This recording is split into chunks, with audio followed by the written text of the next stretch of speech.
I hope you guys can hear me. Naririnig po ba? Malinaw po ba yung mic? Can you hear me? Good morning.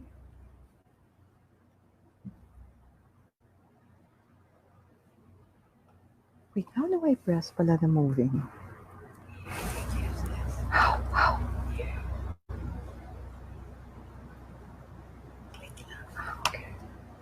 Click here. Ay, shucks, here. Click like this. Malinaw po ba yung mic? Is it clear? Can you hear me? Yes. Okay, thank you. Good morning sa mga teachers. We hope this little talk will help you, will give you an idea kung ano po yung educating young Filipino innovators sa Fourth Industrial Revolution.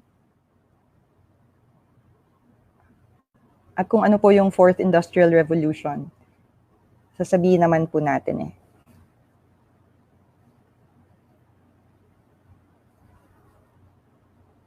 Start 55. We can start.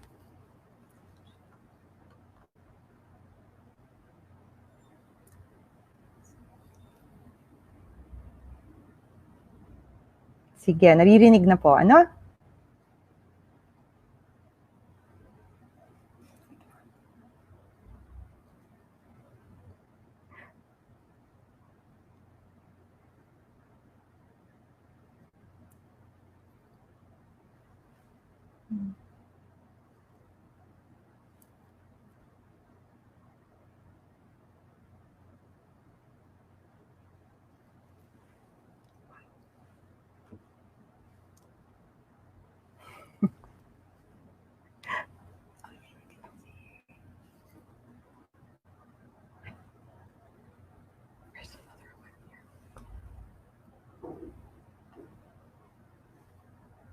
Okay, 1 minute.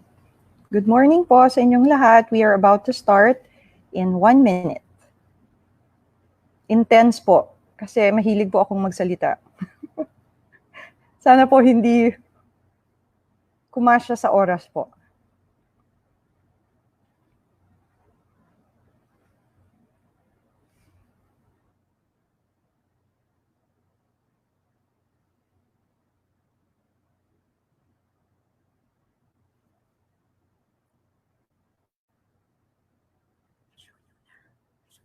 Good morning. How are all of you? Yeah, we can start now.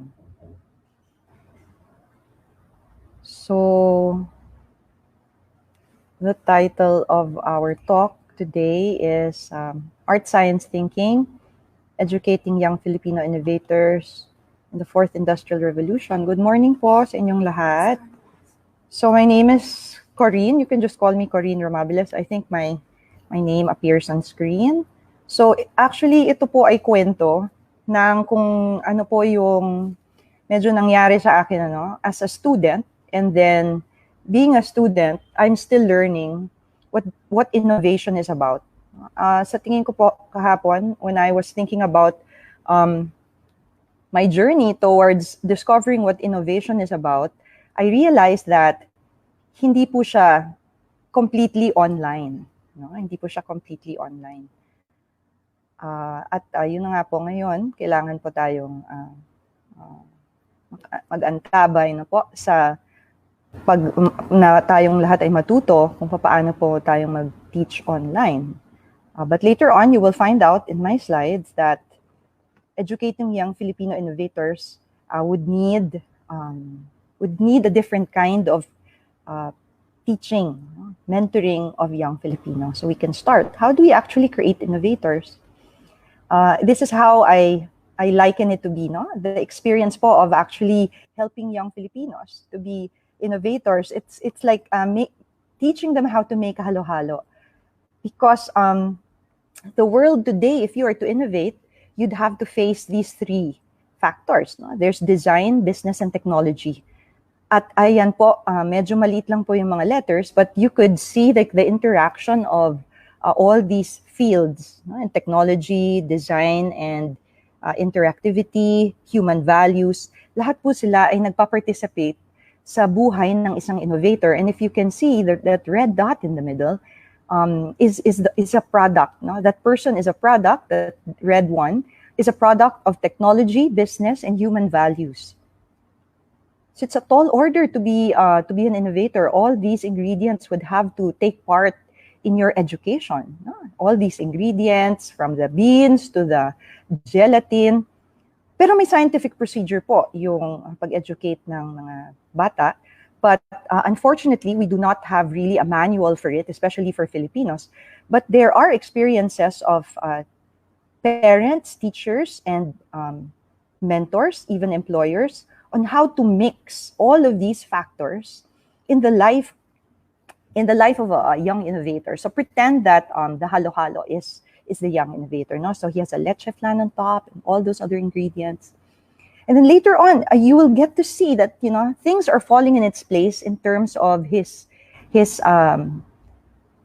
education, his formation as an innovator.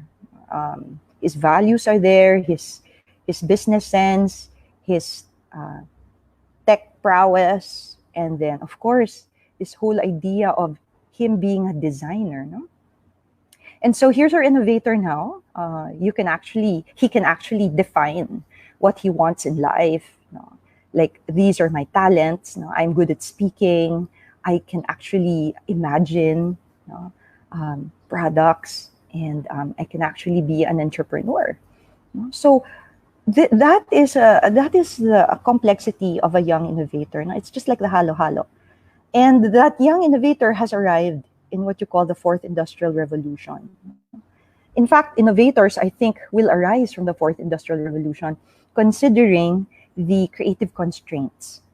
It's when there's a lot of pressure that people become very talented, their imagination comes out. No? The Filipinos are good at that. They're very resilient. They look for solutions to their problems. No? So if we can see first, second, third, fourth industrial revolution, mechanization, water power, steam power, yan po yung mga naunang mga machines, no, that powered precisely the industries. Then you have mass production, assembly line, electricity, the second industrial revolution, the third industrial revolution. And I think that began around the 19, as far back, I think formally, as the 1930s, with the advent of photography, also back in the late 1800s. You have computer and automation. And then the fourth industrial revolution, you have what you call cyber-physical systems. And this is what our kids are faced with. No? They have cyber-physical systems. What is that? It's interacting digitally. There's analog, physical, and human components engineered for function through integrated physics and logic. Maybe for some of us, it's a mouthful. But what are the examples of cyber-physical systems? So you have smart grid, self-driving cars, smart manufacturing plant, an intelligent transportation system, smart city, the Internet of Things, and so on and so forth. This is what our young would-be innovator would be faced with. And he's going to be contributing in one way or another to the development of cyber-physical systems. Pero gusto po ba natin yon, ang mabuhay sa isang mundong lula ng cyber-physical systems, no? Because that is where our young people will bring us. And with a pandemic, nakikita po natin na marami pong mga business transactions and everyday transactions ay nangyayari through the smartphone. But then after a while, we realize we want to stay in a place like this, no? Batanes. However, we have to accept the fact that wala na po tayong magagawa. We really need to embrace technology. No? So education and the fourth industrial revolution looks this way. No? We have to be friends with technology. At yan din po ang aking realization, because before I really resisted technology. A mentee of mine from Iloilo City, she was telling me about Marina Gorbis. She's an up-and-coming futurist. And she said, innovation and adaptation are more important than ever. We have to adapt. no? Mga teachers, no? Even if we find it a little bit difficult, but then we have to carry on. No? We must safeguard the common achievements of recent years. We have to teach our kids the history of the Filipino people, no? And what they've accomplished, our scientists, our technologists. Um, but on the other hand, while we value the past achievements, we also respond to unprecedented societal and economic disruptions and challenges. We adapt to them. No? So Marina Gorbis goes on to say, I think people underestimate the online learning required. No? That online learning requires a lot of preparation. You cannot just take a lecture or a classroom curriculum and convert it to an online experience. You really have to create scaffolding for an online lesson, just like good teachers do for face-to-face instruction. So kaya po, for those of us who has experienced, for us teachers and even parents, there's nothing like face-to-face instruction because we are social beings. No? But then again, we need to learn, no, how to create an ambiance of learning online through technology, and we will be assisted. No, we will be assisted. And so look at all these knowledge that a child must have today, or a young Filipino must have today, prior to his being online, no, effectively. And even the teachers themselves, they have to know digital identity, digital use, digital safety, digital security, digital rights, digital literacy, digital communication, digital emotional intelligence. No, so it takes a while. But then suddenly, with the pandemic, all of us would have to be online. I think this is also a good way for us to learn what creative constraints are about, because later on we can give suggestions on online learning. So in the fourth industrial revolution, there's really a combination of the digital, the physical, and biological systems, no? And in a way that has never been seen before, the combination of all this. And there's the era of intelligent automation, and it actually boosts these two: education related to STEM, science, technology, engineering, and mathematics. But then again, there are also what you call soft skills that the children would have to develop, no? Young people, which will allow them to trade on their uniquely human capabilities.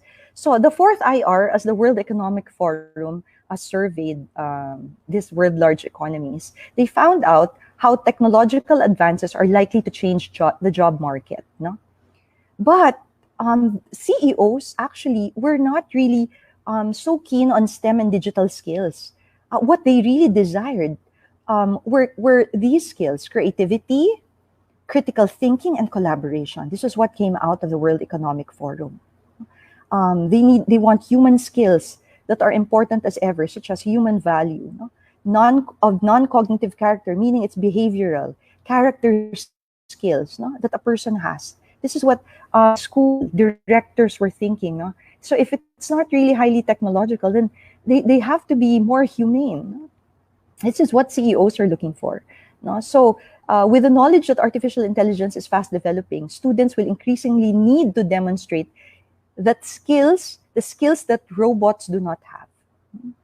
So these are the skills, the soft skills that we are talking about. Although there is computational thinking, skills that need to be in keeping with technology, there are others that are not. So you have communication, collaboration, creativity, I put that on top of the list, and what you call design thinking.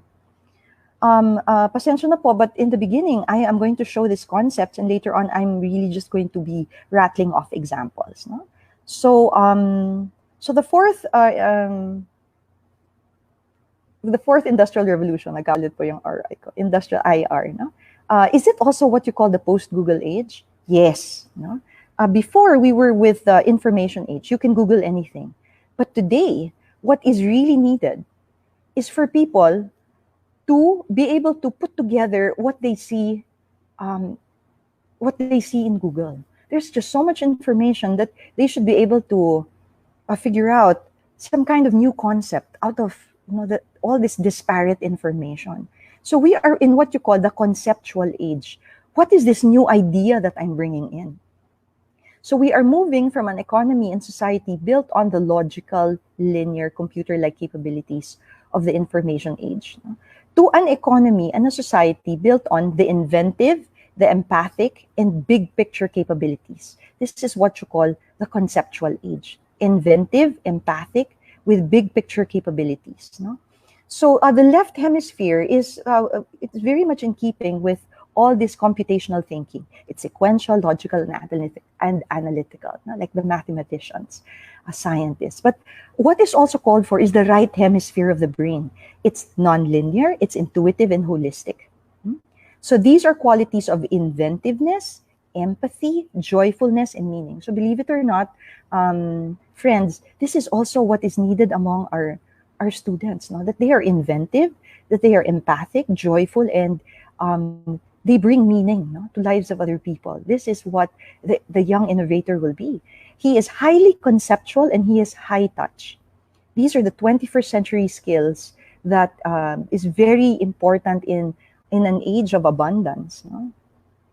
And where Asia is rising and where there's a lot of automation. High concept, high touch. So this is kind of text heavy. Vibal only gave me very little time to prepare for this. But they're all my friends. But this could have been shorter, but let us try to see. High concept is actually the ability to create artistic and emotional beauty, to detect patterns and opportunities, to craft a satisfying narrative, and to combine seemingly unrelated ideas into a novel invention. That is high concept. And so high tech is no longer enough. No? High concept is very, very much called for. And then there is also what you call high touch. It involves the ability to empathize, to understand the subtleties of human interaction, to find joy in oneself and to elicit it in others, and to stretch beyond the quotidian or the normal everyday life in pursuit of purpose and meaning. So this is the advantage of the highly conceptual person. Despite all the halo-halo information, he is able to detect patterns and opportunities. He is not confused. I would tell my students that, some of us can be sabog. Ano bang gusto natin? Ano bang tinitingnan natin sa ating mga smartphones? But we should be able to relate, connect the dots. No? And after connecting the dots, we should be able to create something artistic and emotional and something beautiful, emotionally beautiful. No? And then we should also be able to craft a story, a satisfying narrative about what we do. And ito, very important po, no? Synthesis. We should be able to combine seemingly unrelated ideas into something new.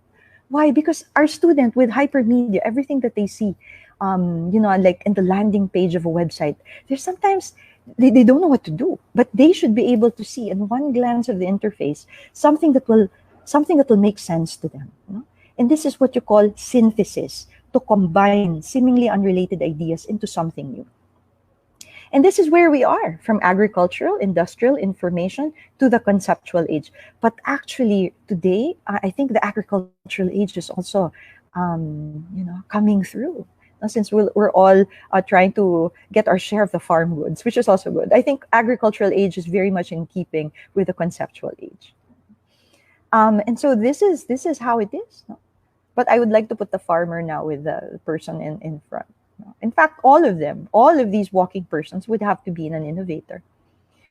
Daniel Goleman, on his emotional quotient, said that it is more important, no? That qualities are high concept and high touch abilities. No? Imagination, joyfulness, and social dexterity. These form part of the what you call EQ, emotional quotient. The emotional quotient would have to be present in our young innovator, that he feels for other people when he invents something. And later on, I will tell you why that's important in design thinking. No? They should be able to know what the customers want. They should be able to know what what their constituents want, what their employees want. They're able to feel for them, no? Understand the interaction among people. And they are able to find joy and draw out joy in others with their new invention. No? And they are able to precisely offer to people something that will break the monotony of their everyday lives and perhaps make it more convenient, but also to pursue purpose and meaning. No? And whatever they invent, it is something that will make them realize a higher meaning. So if we can just see this, SAT scores or like exams, no, they don't really measure the capacity for compassion, care, no, to uplift other people. No, but these are key components, no, of the conceptual age. Caring professionals, it's a very timely slide because of what is happening now among the frontliners. No, the caring professions are very important. And our innovator would have to know how to care with the invention that he creates. No, it doesn't destroy the earth. No, it doesn't destroy other people. But just like the nurses, they know how to counsel, they know how to care for other people. And in that case, just like the nurse, no, I think he'll be able to care for the earth. No, if he is in mining, if he is in water resource, if he is in energy, no, he or in telecommunications, he thinks about responsibility for the earth. So, what are we exactly supposed to do to have high concept, high touch? This guy, he's an American. I follow him, and he says we have to have a whole brain function. So it's not just the left brain that is more technological, but we should and more into the sciences and engineering. But we should also have the intuitive side. So art is still very important to have the whole brain function. So left brain and right brain would have to function together. And for us to be able to do that, we have these six senses. No? So we have, he proposes the six right brain directed aptitudes for the conceptual age, which is driven by the left directed brain. So he said, we have to know design, we have to know the story, we have to know symphony, we have to know empathy, play, and meaning. So for us to be able to, for me to be able to teach you this, you should invite me again because there's just so much about learning these. No? There's more than meets the eye in these words, right?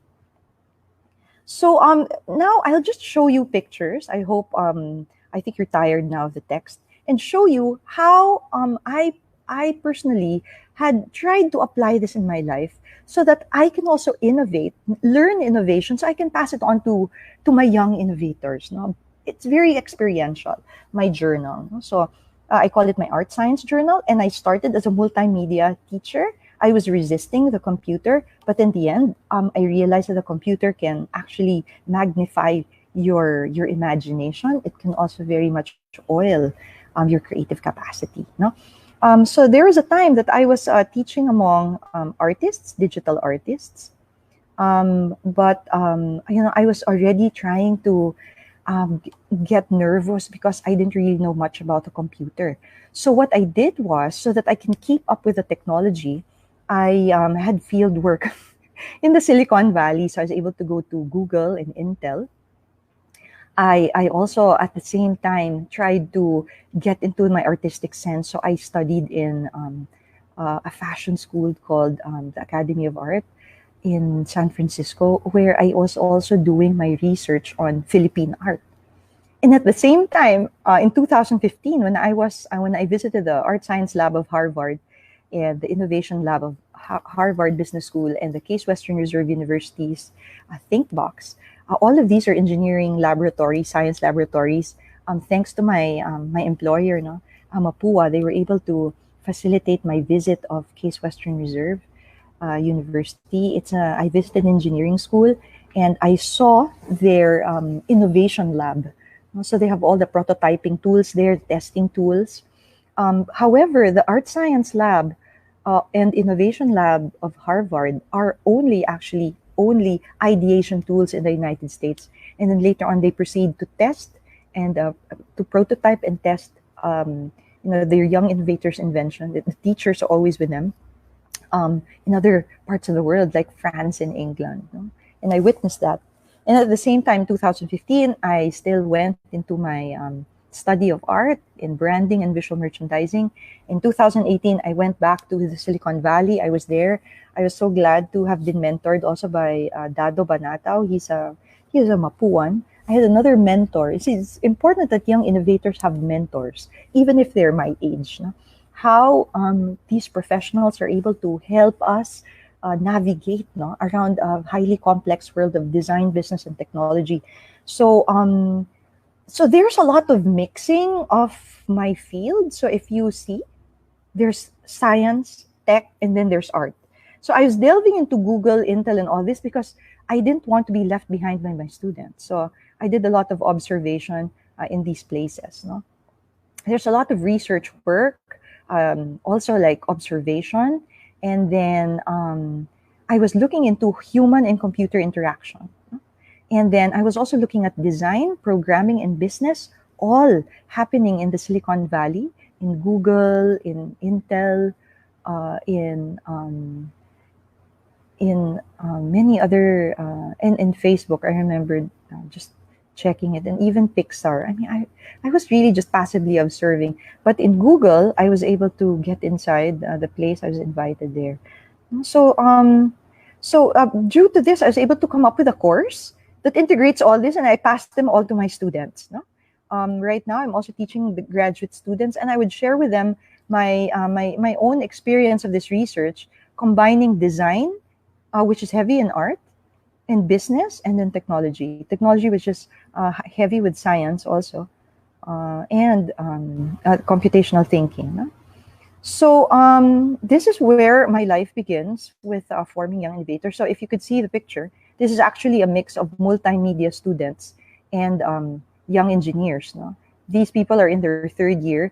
I would usually take them out, talk to them, ask them about their ideas, about art, even if they're not artists. So the guys that you see there in orange and in black, they are not artists. They are engineers mingling with my multimedia art students.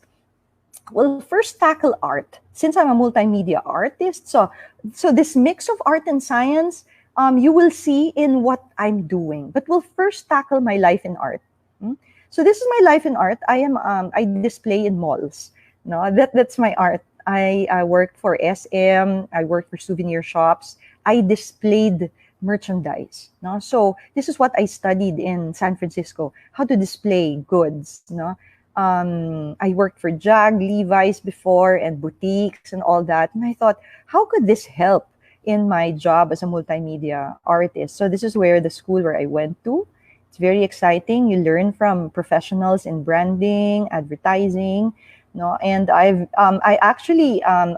the only teacher here. All of my classmates are also students. That's why I learn more. This is an art teacher grant.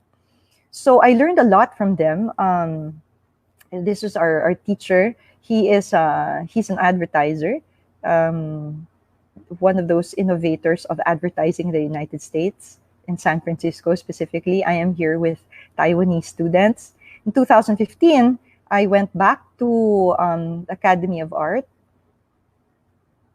Okay, wait. Moving. Maybe I'm too fast.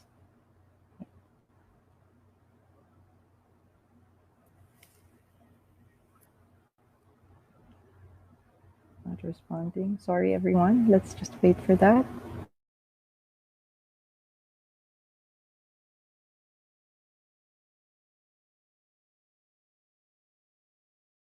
So in 2015,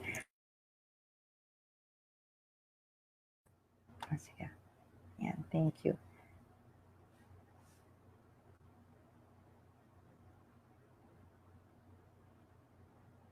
Okay. So in 2015, I went back to San Francisco, and this time I studied more of visual merchandising. No? How do you actually display merchandise? I studied what you call lifestyle stores. So there's a lot of art, but there's also a lot of computer art apart from traditional art, no? Like these graphics. So this is where I applied art, no? Because I'm teaching among multimedia art students at the time, computer artists. So they'd use graphics and all that, no? But then I'd apply multimedia to fashion merchandising, which happens in the malls. No? So I did a lot of immersion also in my art practice. So there I am with my classmates. So this was in New York. I actually really looked for stores that were pretty good in their displaying merchandise. And as you can see, there is also a lot of use of graphic arts now. So this is my art, no? And then I got invited also in this Cleveland Institute of Art, since the Case Western Reserve was in Cleveland. It's a multimedia art department. You see, when you do computer art, there has to be an understanding of the role of technologies, media, no, and the retrieval of communication information. It's a very responsible task. No? Artists have a very responsible task. You cannot just post whatever photos that you want. They should be studied. No? There's a lot of deliberation. There's actually a lot of science in multimedia art. No? What technology am I going to use? Also in the creation of games, there's a lot of science in it. No? So there are diverse concepts and theories also. Very multidisciplinary yung multimedia art. No? There's critical thinking and all that. So where did I apply what I learned about visual merchandising? So as I had said, I would like to contribute to innovate, to innovation. So this was how I, for example, advertised very difficult objects to advertise, a very difficult product. So we advertised for the one town, one product of DTI for Region 2. Now, if you know Region 2, here you see our graphics. No? These are actually award-winning graphics of my student. Later on, you see we won in Adobe, an Adobe art contest. So this was where we had it. These are all original graphics that we put to advertise Cagayan Valley. You know? And some people, they can't even locate Cagayan Valley in the map. But we tried to help the DTI.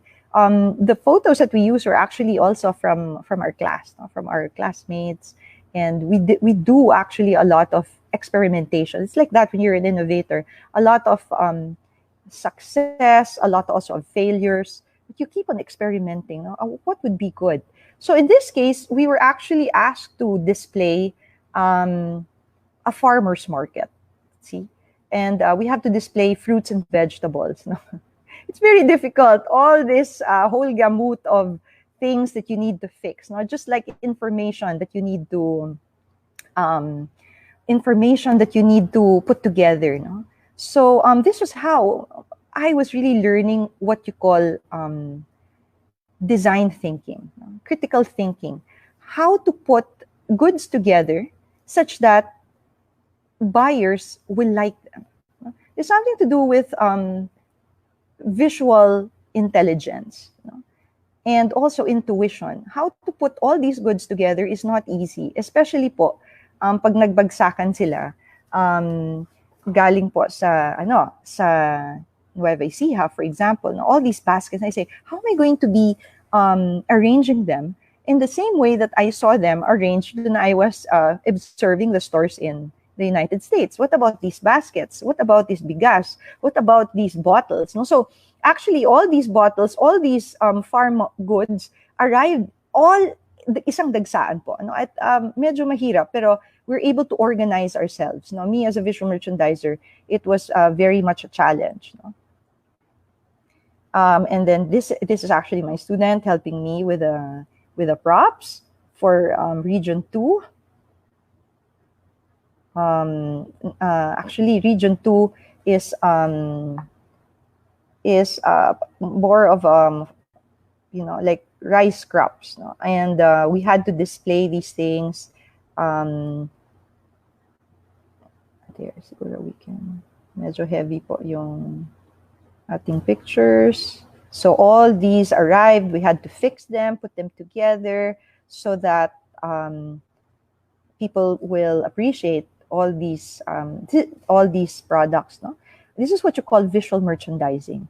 It's a very much a traditional way of doing art, and this is what I'd like to pass to innovators before they can sit down and use their Wacom, and then their digital brushes or digital paint. Somehow, somewhere, they'd have to figure out how things feel, in real time. And this is what I help them innovate. Now, how do we actually display our local products? Do we make them actually look well? So I kind of experiment a lot on how to display products like this, which are kind of sometimes neglected. No? And so these are also my students. One of actually the other one is my friend. She actually wore, like traditional wear from. I think this one's from my friend from Nuevo Estilo. She said, "Oh no, this is actually tesoros. This is actually tesoros." They were actually having a hard time selling that dress. So if you notice, my students are always with me. So some of them don't wear barong, but then there we put barong on them. Some of them don't wear the national costume, but we put the national costume on them. And then my photographers are also all my students. And so this is how I help them innovate things for things of the Filipino, because they don't really want to wear, Filipiniana, and then usually what do they photograph? No? But this is how I get their collaboration. No? So this is what I call my Philippine Art Laboratory. So there's a lot of history, anthropology, psychology, culture, sociology that actually goes into the photography, the displays. No? We are very partial to things Filipino. The design, no? The art making, no? Is actually so influenced by culture. No? Food, fashion, entertainment, music, all of them would have to have a touch of Filipino. So this is my framework. No? It's a groundbreaking framework, supposedly, something that we're trying to innovate. No? And so this is what I call my art laboratory and my art classes. So I make my students think, how can the global audience appreciate more things Filipino? How do we actually beautify them? No? Especially things traditional. Let's say the barong. We see like ads of Onesimos. Yeah. But what else? In souvenir shops, that is actually like a passion of mine, souvenir shops. So my students are actually very heavy with multimedia every time they use the computer. And so there's a lot of talk about film, there's photography, animation, creative direction, graphic design, illustration. No, but then again, I also insist that, like we have to see real time. No, we have to see the world. So here you see us with the makeup artists and the set designers of General Luna. And here we are in UP Los Baños, trying to have an excursion. Here we are in our classroom. And we talk a lot about how to make things look good, especially if they're Filipino. So culture is actually the gold mine of this of our century. Our culture. Today, our farm goods are coming out. There has to be a vivid interest in the culture and the products of Filipinos, of the Philippines. We cannot always have foreign goods that surround us. A highly consumeristic society, buying foreign goods, imported goods. But here we are, luckily in Mapua, we're surrounded by these souvenir shops and also museums. And I bring them there, not actually, I don't know, like touch things and all that. So how can you design a video game if you haven't really, held a weapon? Just like that student of mine who held a weapon. He bought that actually. It's an arrow. I think this is Mangyan, or no, this is a Aita, I think, arrows. And only then can they make weaponry for their video games, no? They have to, the sense of touch is very important. And there, I actually try to monitor, the photography of these things Filipino. And innovators should be mentored actually by their teachers. There I am. I'm always with them. Trying to figure out what are you okay, so this and that. I think I've gotten the consciousness of all my students, as to what their propensities are, their talents. And so this is also how in some years I'm able to figure out how a young mind thinks. And this is a combination of people in the art, in multimedia art, in all fields of engineering. Sometimes they mix, sometimes they don't. Here we are in an art escapade, but looking at the flora and fauna of the park, the forest park in UPLB. So we had 43 cameras, we had 9 injuries, we had countless rashes, and we had 54 hikers. It's too much. Now I think with I think this is also good for the social distancing. So all of us, many of my students, because they're photographers in multimedia, we just explored. All of these came from their cameras. We really try to look at the little details, which is very important in art. All the grass and the green. It's a very good exercise, no, in science, no. So artists would like to know more about the rich biodiversity of the Makiling rainforest. So take note, everyone.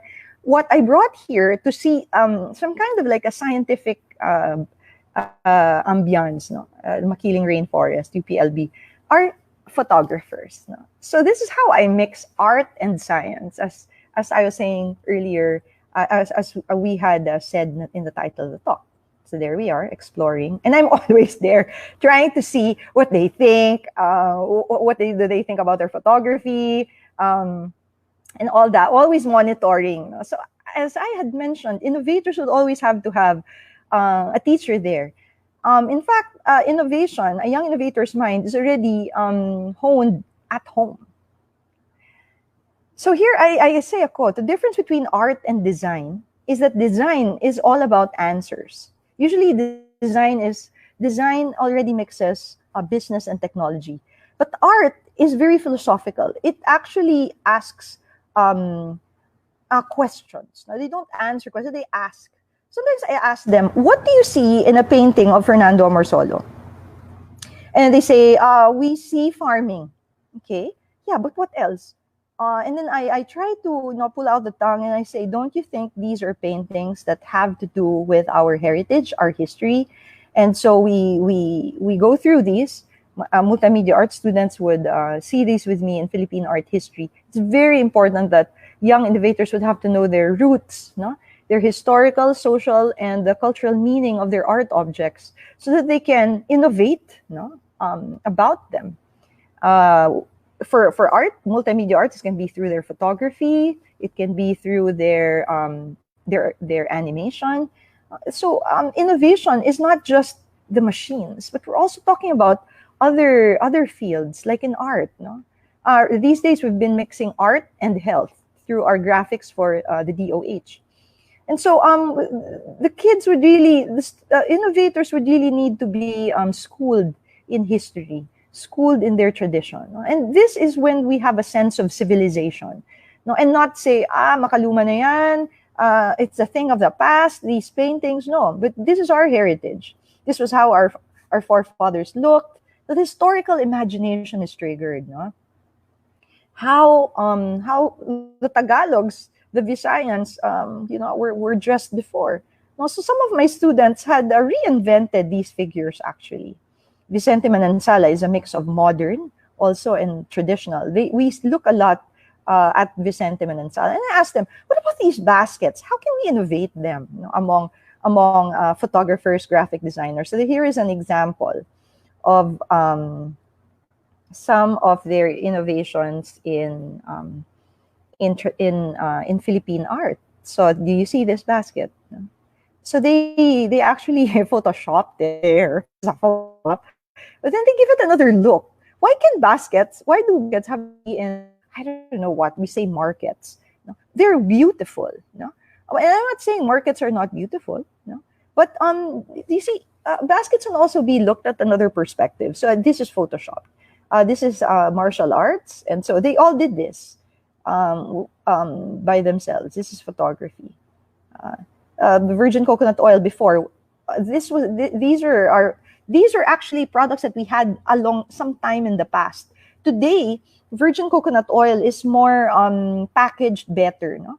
But back then, it was just in a mineral water bottle. I told them, can't we rethink the packaging of virgin coconut oil? And this is what they did. What about the jeepney? Since we're in the middle of Manila, so you see the posters that they did, no, for the jeepneys, and they even thought about a campaign for jeepneys. What if we color the jeepneys and they don't just look like, I don't know, parang lata, no? So in fact, they went beyond that by making sure that these are well labeled, also like colored for the people's safety, so that they know if a jeep is going to Tondo, Santa Ana, and all that. No? And so these are the more scientific ways of studying art. No? So this is a student of mine who did a redesign of a bakunawa. Actually, she wanted to use 3D printing for her bakunawa. And this is how she began. The finished product isn't here exactly, but you could see. This is the bakunawa. This is the Philippine dragon. But before she can get to that, she has to look at this a very scientific way. This is actually her study, her thesis. Luisa, she's currently collaborating with me in a project. So you have aesthetics, technology, communication that you have to consider. No? You can't just, hindi po pwedeng bara-bara lang na, gusto kong mag-create. No. All these things actually have rationale behind them. And she has visual pegs. No? When we teach multimedia art and we become thesis advisors, I just like to tell everyone that the thesis advisor actually is privy. No? It becomes a co-author of the student since we heavily actually mentor them in these studies. No? This is Braille. Next time, I was talking to him last night. What he did was to actually move. It's just that I did not have a sample here. He did a parallax of Amorsolo painting. So you could see his paintings of Amorsolo, the paintings of Amorsolo made into some kind of animation. So Braille also studies these things. You see, it's not so easy to be a scientist artist. This is how you actually try to hone that. There's a lot of data that goes into it. Art isn't just about intuition or bara-bara, like I want to doodle. No, it's very deliberate. No, it's a very scientific way of doing things. They actually have visual pegs for this.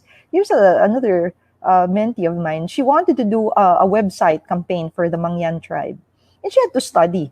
It's a very scientific way of doing art, right?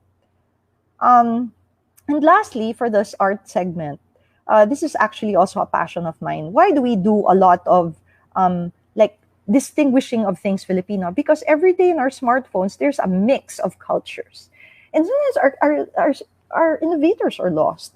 No, they're so immersed in Korean culture. They're immersed in American culture. They're so immersed in whatever other culture they see in Netflix. But what about things Filipino? And that is precisely my point here about innovation. That we don't have to think about cars all the time. I tell the mechanical engineers, or I tell I don't know, civil engineers, things could be around us, and this is when we make a difference, really, because we turn something that is so ordinary, so mundane, into something that is special and meaningful to people around us. So this is what we invented, or I'm at the helm of this, called Philippine Branding. Philippine Branding, something really new. We innovated that, and my students are actually my young innovators. My mentees now are also into this. I actually have mentees now in the Asian Institute of Management, and we are doing real branding that is Filipino, we would like to think. It all stems from nation branding. We're pioneering a metric system. This is an innovation that actually measure a local product sustainability in the global market. It actually also measures the amount of Filipino-ness in a product. As to what the metric is, I'd have to talk about it so you can invite me again. So we have to have the competitive advantage of the local brand. And we're trying to empower small and medium businesses here to fashion their products. And the young Filipino innovator, if he's going to be an entrepreneur later on, would know how to design, at least in his mind's eye, his farm, for example. And doesn't say, parang buy and sell na lang, buy and sell. No, but like, how do you actually fashion your website or your photography for your fruits and vegetables? I think it matters. How do you design the bottle of your juice? So this is what you call advertising and marketing. And I learned a lot of this also in the United States and apply it to our everyday art. What are the lines that are Filipino? Value, the color, the shape. So there's a lot of talk about Filipino aesthetics. Now there's Filipino calligraphy. There is actually now a lot of inclusive economy, towards a more inclusive economy among, like our products from Mindanao. And of course, there's also a lot of talk about a more sustainable Philippines and how good that we are now looking at our rural setup. So this is what I call styling ethnicity, and I end with this in this portion of art. A student of mine was asking me the other day, Dayan, and she said, "Ma'am, how do I actually brand a chocolate that we are currently marketing?" And then I said, "Well," she said, "we want it so Filipino." And I asked her, "Well, you got to review your notes in multimedia and how we actually innovated branding for our goods." No? So young innovators are now born out of our multimedia artists really trying to apply what they know about Filipino aesthetics and melding that with this whole idea of product development and marketing and branding of very, shall we say, um, products of the land, no? Products of the land. And so, and then, well, I hope I really finished, but we are now with the science. Now, what about science? How does it mix with art? So here is my adventure in Google. So I rode a bus going there. This is actually the Google headquarters. So this is now my exploration in the sciences. No? So how can I be more of a scientist?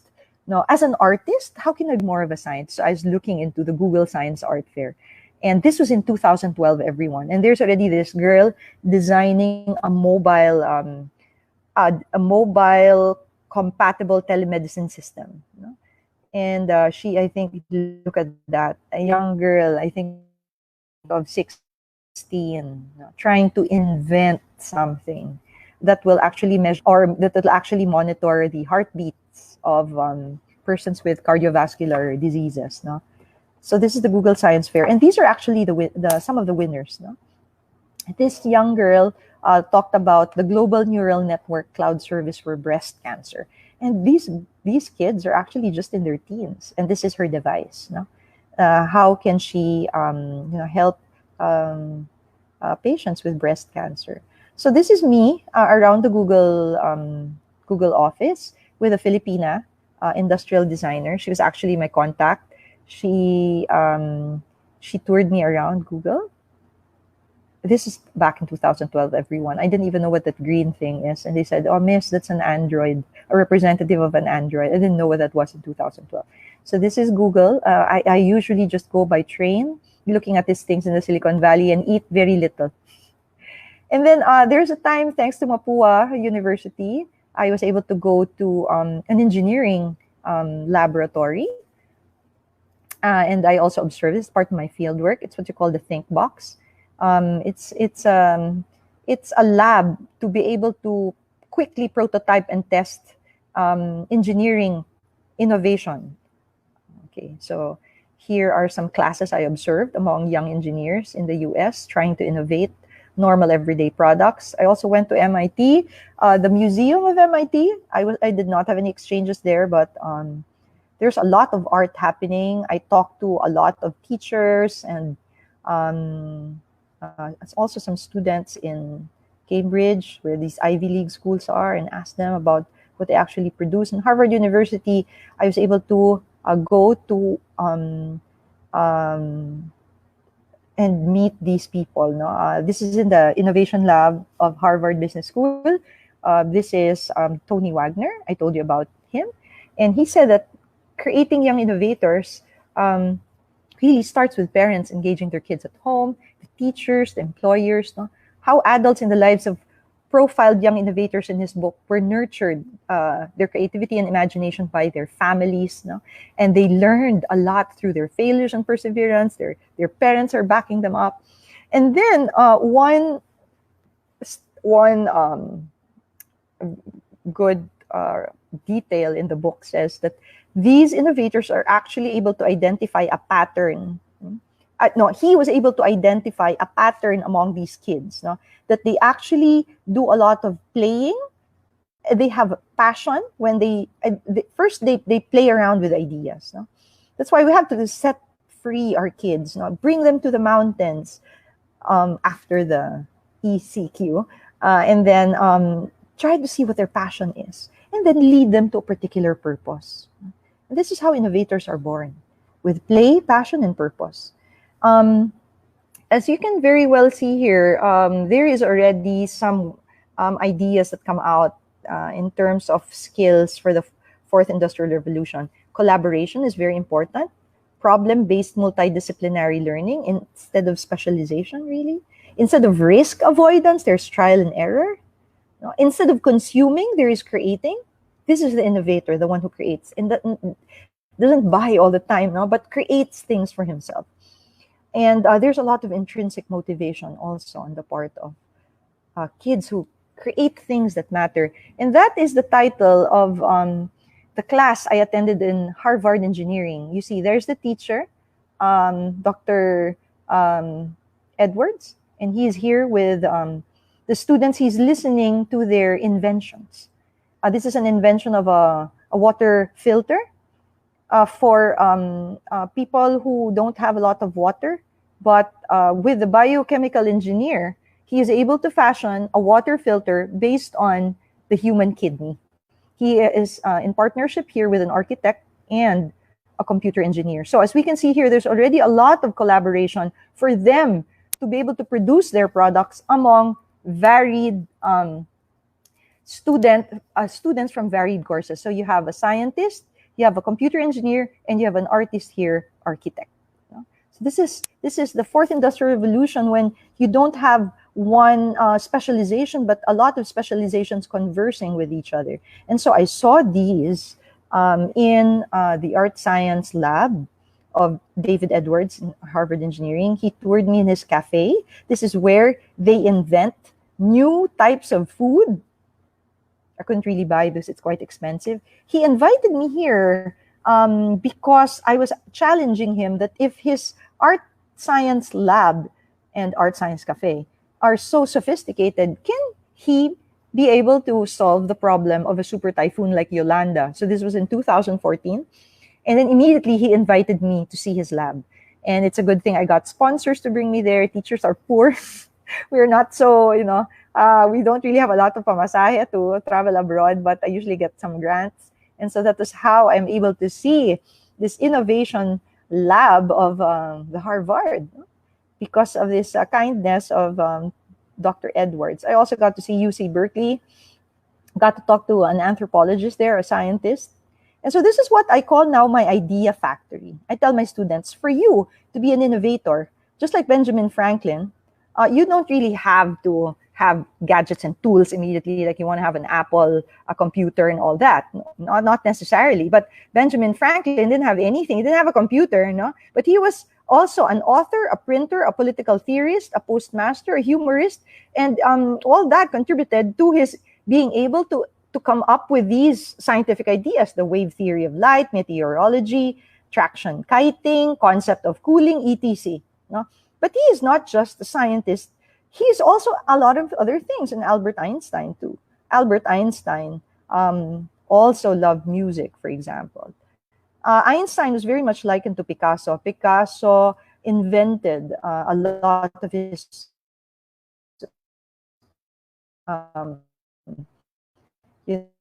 techniques in painting. So they likened one of his very innovative paintings called Mademoiselle.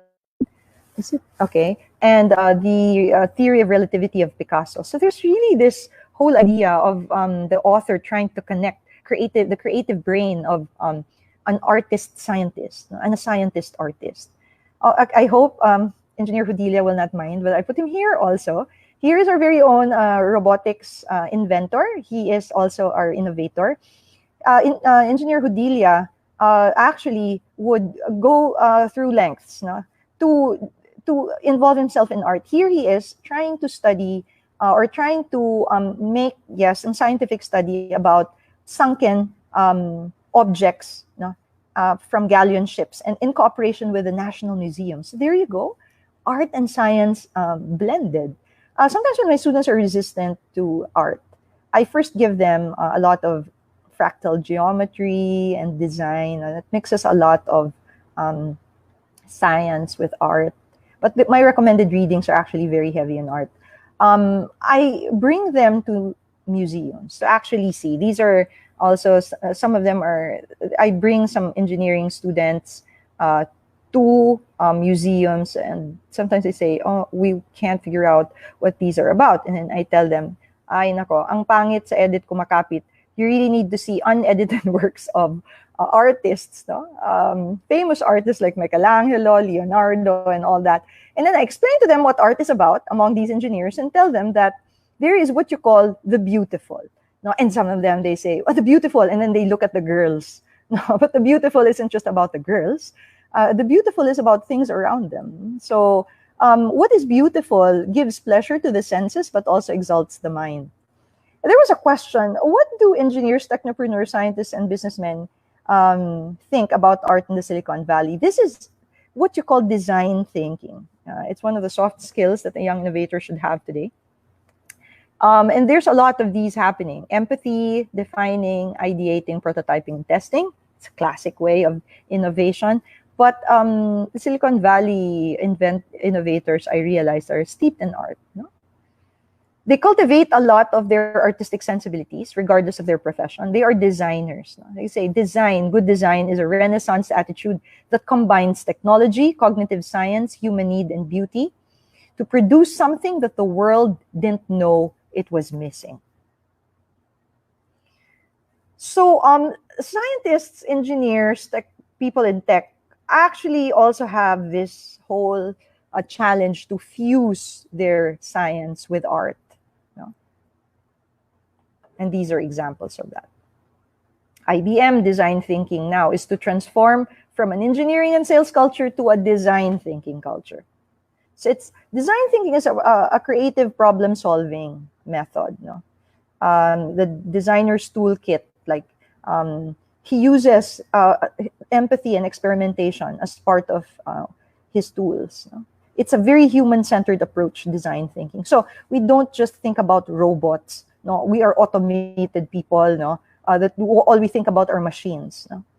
So the young innovator scientist right now is very much influenced by the soft skills, and art. So I talk to them about the 7 major arts, and sometimes they're scared. Engineering students, young electrical engineers, mechanical. I said, today we're going to be talking about painting, sculpture, architecture, music, dance, literature, philosophy. And so we take a look at this, and we talk about the things that are beautiful, aesthetics, and sometimes you're scared.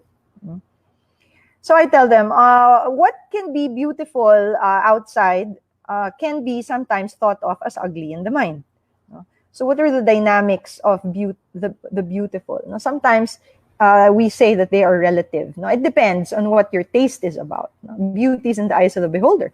Like you say, is this beautiful? What about this one? They say, how come she didn't win Miss Universe? No?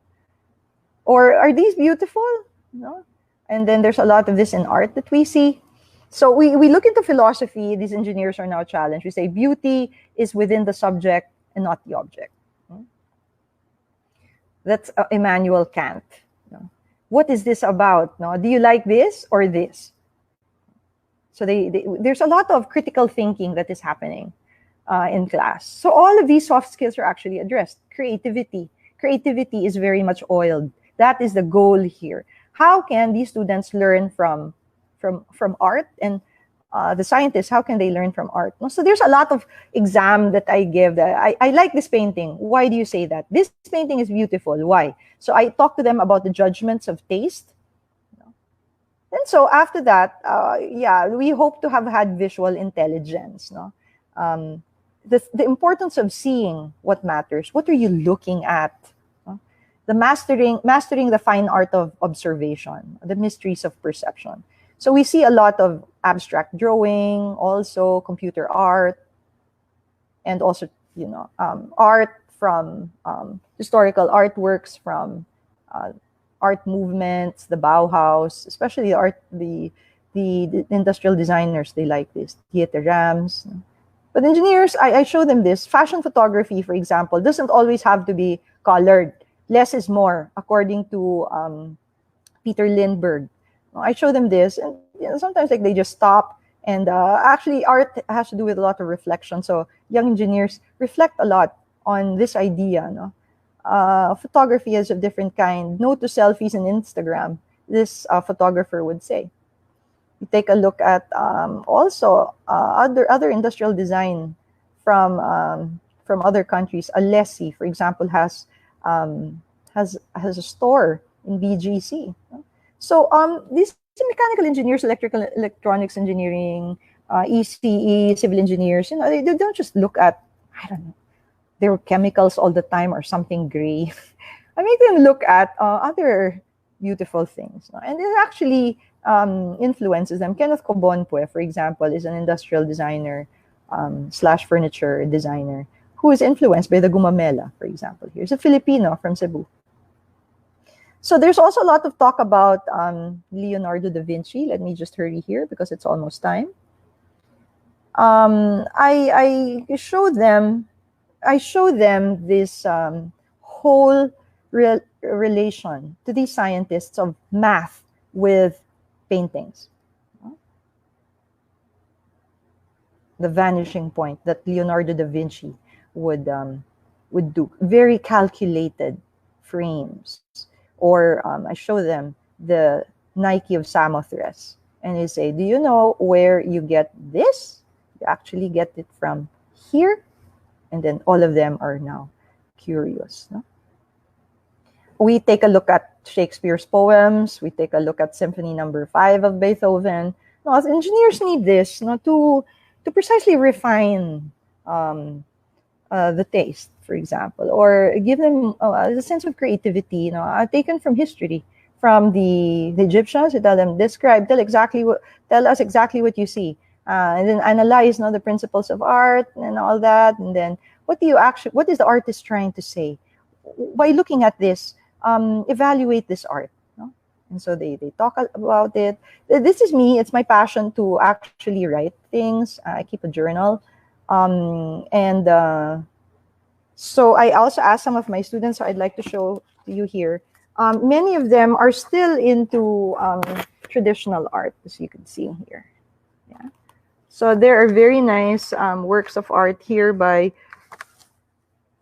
some students of mine. They do journals just like me, like this. These are architecture students, very creative, from Mapua. Can you see it? Sorry. Meanwhile, I asked some civil engineering, no, like this one is electronics engineering guy, and said, okay, here's my journal, ma'am. So he shows me this. Okay. And then I check it at home, and then I turn the pages, and I see nothing. Of course, the teachers also have to be patient, but okay, they're trying their best, right? Okay. So journal making is very important to these young innovators. The scientists are also have some taste of multimedia art. So I give that since I'm from the multimedia department. Here's what happens to the brain now of some designers. So the UX is actually more left brain, computational thinking. UI, user interface, is very artistic. So actually, those who have to have computational thinking skills have to be left brain and right brain. Whole brain thinking. So art and science together. So this is my art science lab. I hope we finish. My students were thinking, finally, we have innovations made in the Philippines. Of course, these are all just imagined. Yeah. Look at that. It's a watch for deaf mute. And it's a smartwatch. Everyone, we created this actually some years back, but they are now very much in keeping with the times. Okay, this is a video, I hope I finish, that we did for PGH, for family medicine. And this is actually an experiment of mine with a student in multimedia. So we observed family medicine here. It's almost done. It's like a video, but I put it in because it might take a while. Then they talk about care, the progress of medicine. These today are the frontliners. And we did this some years back, collaboration with PGH. So art in collaboration with science. And here are my students now in AIM, the Asian Institute of Management, taking their masters in innovation and technology, innovation and business. Here we are in the National Museum. And last, okay, it's almost done. Okay, yeah, okay. Yeah. So we are about to end. I just want to show you, this is the last one. So this is my last slide, everyone. I hope you're patient with me. As of our last meeting, this was like almost a year ago. These are some of the innovations that my students in engineering and even some multimedia had done. We have a self-sustaining rice crop evaluator drone for smart farming. People thought about aquaponics in agriculture and the fishing industry. We have sweat biosensors embedded in towels. We have smart real-time monitoring and segregation of plastics through filtration, image sensors. And so it's very much of, it's very high tech, but at the same time, it's very purpose driven. Take, for example, and this is going to be my last, look at the last innovation. It says design and development of an air filter mask with air pollution intensity and detection.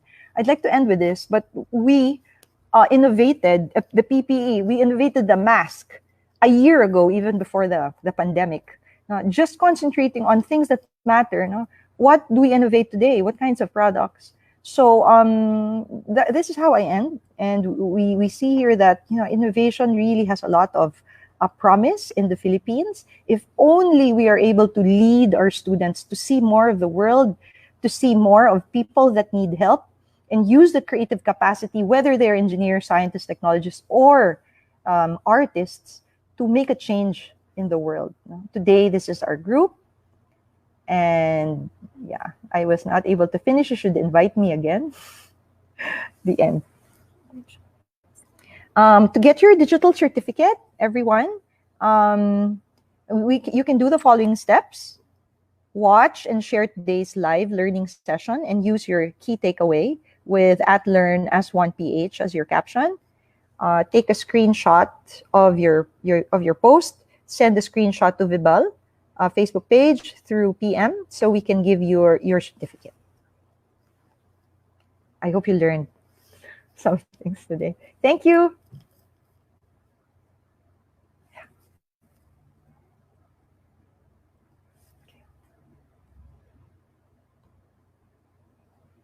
Do you have any